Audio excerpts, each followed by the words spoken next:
Баршаңызға қайырлы күн. Сіздермен бірге Эльмира Мәжитқызы. Бүгін сіздерге дәруменге толы, әрі өте тез дайын болатын қызылшаның салатын дайындайтын боламын. Біздерге керегі қызылша, алма, грек жаңғағы. Алдымен қызылша мен алманы үккіштен өткізіп, ыдысқа саламыз және грек жаңғағын қосамыз. Одан кейін дүкеннің қаймағынан 2 ас қасық алып, 2 ас қасық қаймақты осылай қосып, барлығы бір келкі болғанға дейін әбден араластырамыз. Араластырып болдық. Енді салатымызды тәлікке саламыз. Көргендеріңіздей өте тез және дәруменге толы осындай қызылшадан салат дайын болды. Сіздер де дайындап көрсеңіздер болады. Дәмі өте керемет болып шығады. Енді шайға тәтті дайындайтын боламыз. Ол үшін бірінші табамызды әбден қыздырып аламыз. Қызған табаға осындай геркулес сұлы кебегін салып, араластырып отырып, қызартып қуыратын боламыз. Ешқандай май қоспаймыз, майсыз табаның өзіне қуыратын боламыз. Міне көргендеріңізде араластырып, қуырып жатырмын. Сіздер де осы рецепт бойынша дайындап көрсеңіздер болады. Дәмі өте керемет болып шығады.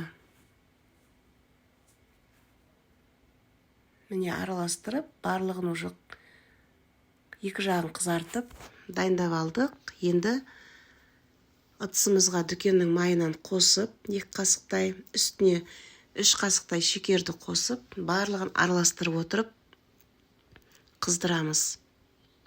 Майымызды ертіп, шекерді ертіп қыздырдық. Енді үстіне мендегі осындай сұйықтау бал болды. Сіздерде таза бал болса, таза бал қосқан өте жақсы болады.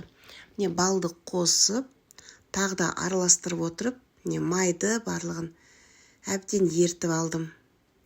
Грек жаңғағын дайындап қойдық, онда сұлының кебегіне қосып, және осындай ерткен майымызды құйып отырып, барлығын бір келкетіп араластыратын боламыз. Міне, барлығын бір келкетіп араластырып,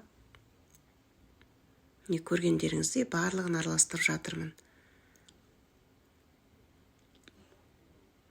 Тағы да қалған майын құйып, тағы да араластырамыз.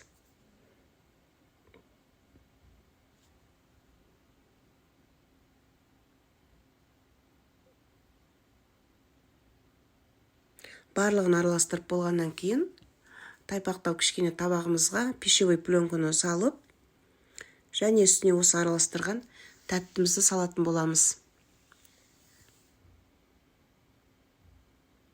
Жабысып қалмас үшін астына осындай пищевой пленканы төсесеңіздер болады. Енді осыған жаңағы араластырған міне сұлының кебегін салдық.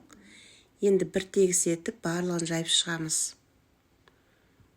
Барлығын жайып шықтық. Енді осының үстін пищевой пленканы үстіне тағы да жауып шығамыз.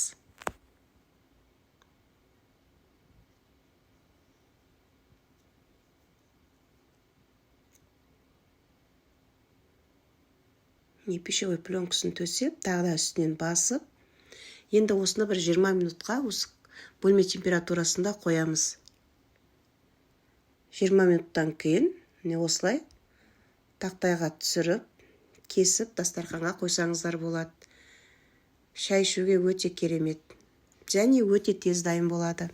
Сіздер де осы рецепт бойынша дайындап көріңіздер.